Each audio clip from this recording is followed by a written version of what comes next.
안녕하세요. 피아니스트 구윤정입니다. 지난주에는 라흐마니노프와 카푸스틴 두 개의 연주 영상으로 찾아뵈었었는데요. 오늘부터는 레슨 영상과 연주 영상을 함께 올릴 예정이니 많은 관심 가져주시면 감사하겠습니다. 우선 첫 레슨 영상에서는 피아노를 칠 때의 바른 자세부터 다뤄볼 건데요. 바른 자세가 왜 중요하다고 하는 것일까요? 좋은 소리를 내야 하고 테크닉의 완성도가 높아져야 하고 본인의 연주하는 소리를 잘 들을 수 있는 것이 매우 중요하기 때문인데요. 잘못된 자세에서는 좀 전에 말씀드린 그런 디테일들을 실현하기가 매우 어렵습니다.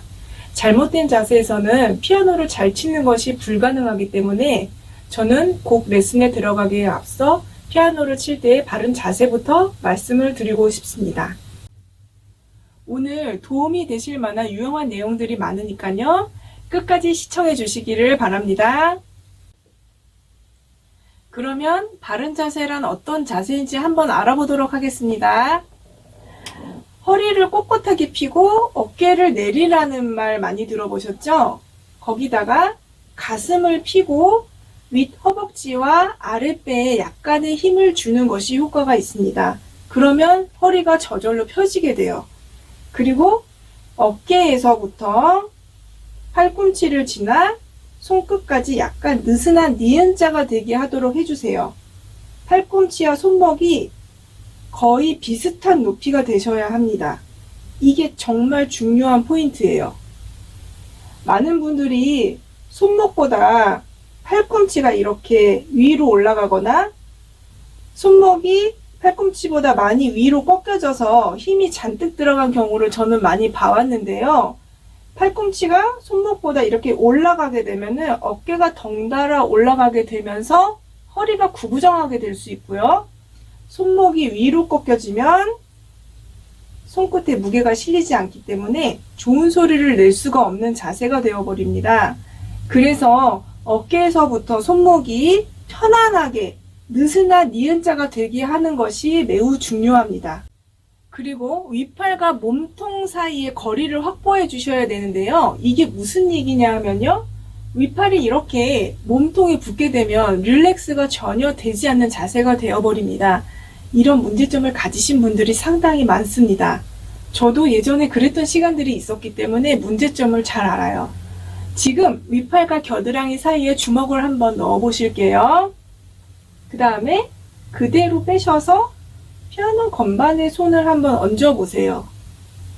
그러면 어깨와 팔, 손목, 윗팔이 편해지시는 것을 느끼실 거예요. 제가 이 두 자세의 소리의 차이점을 한번 보여드리겠습니다. 지난주에 업로드했던 라흐마니노프의 첼로 소나타 앞부분을 예로 들어보겠습니다. 1번 릴렉스가 안 된 자세, 그러니까 윗팔을 몸통에 붙이고 쳤을 때 소리를 한번 들어보세요.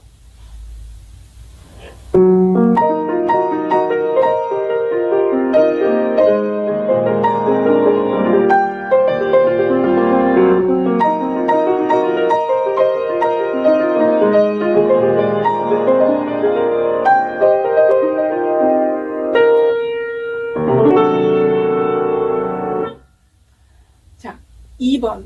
윗팔을 날개라고 생각하고 몸통에서 떨어뜨리고 쳤을 때 릴렉스가 된 자세에서 소리를 한번 들어보시겠습니다.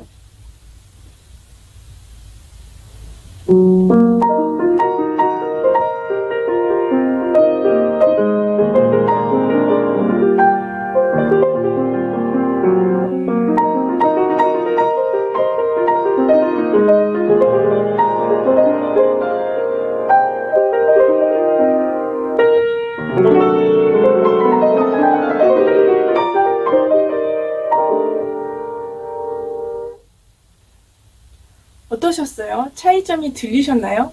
제 귀에는 확실히 다르게 들렸습니다. 무엇보다도 편함과 불편함의 차이가 많이 컸는데요. 직접 시험해 보시면은 제가 무슨 말씀 드리는지 아실 거예요. 그러면 한 곡을 더 예로 들어보겠습니다. 베토벤의 소나타 15번 전원 소나타 1악장 앞부분을 한번 예로 들어보겠습니다. 몸통에 윗팔을 붙이고 쳤을 때 릴렉스가 안 되는 자세요.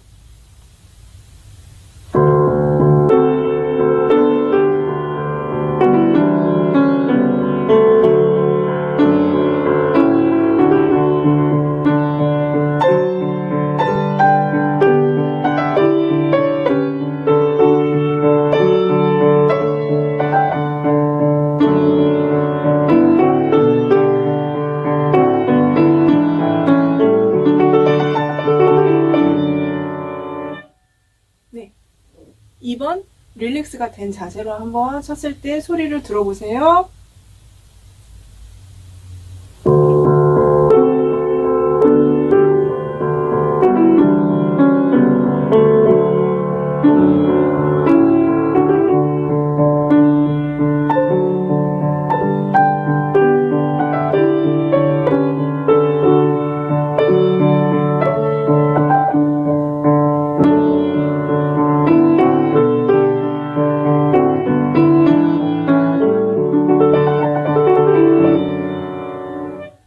네, 소리의 차이점이 들리셨나요? 네, 한번 직접 시험해 보시면은 소리의 차이점을 아실 거예요. 자, 그리고 바른 자세를 갖추기 위해 중요한 것 한 가지 더 말씀을 드릴게요. 바로 의자의 높이, 그리고 피아노와 몸의 거리인데요. 일단 의자에 앉을 때는 엉덩이가 의자의 3분의 1에서 반 정도 걸터 앉아주시는 것이 가장 좋습니다. 그리고 피아노와 몸의 거리를 결정을 하실 때에는 팔의 움직임이 피아노의 어느 음역대에서나 편하게 움직이실 수 있는 거리를 생각하셔서 결정하시면 돼요. 네. 그리고 의자 높이에 대해서 말씀을 드릴게요.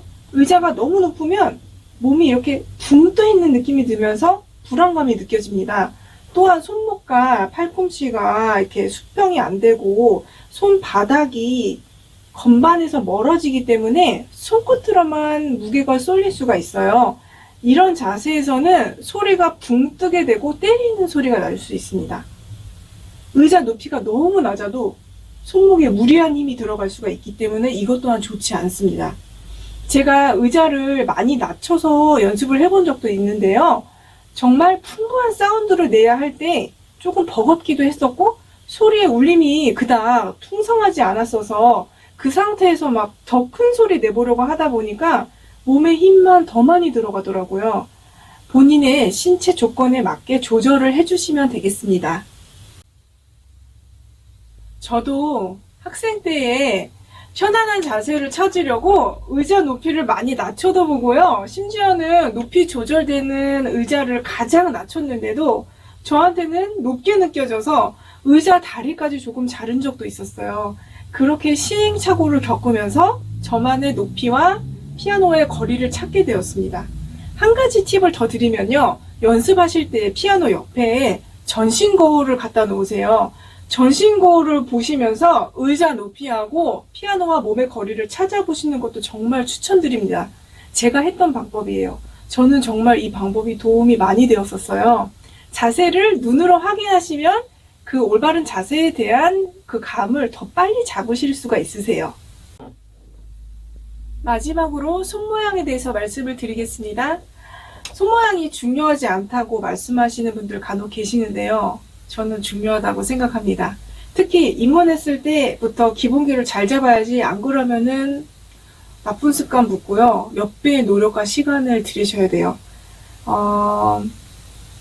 공을 쥔 모양, 계란을 쥔 모양을 해라 이런 얘기 많이 들어보셨죠?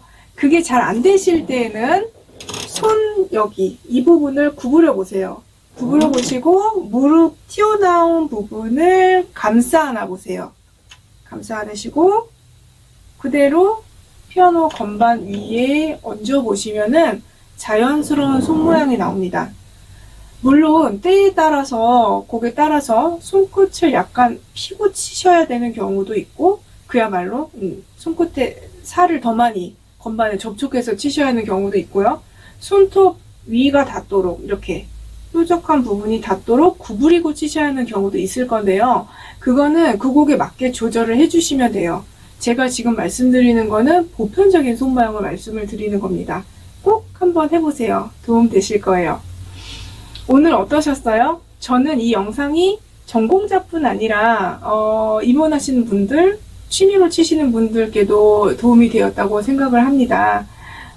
다음번 영상에서는 스케일과 아르페지오를 제대로 치는 법에 대해서 들고 오겠습니다. 끝까지 시청해 주셔서 감사드리고요. 구독과 좋아요, 알림 설정 버튼 눌러주세요. 감사합니다.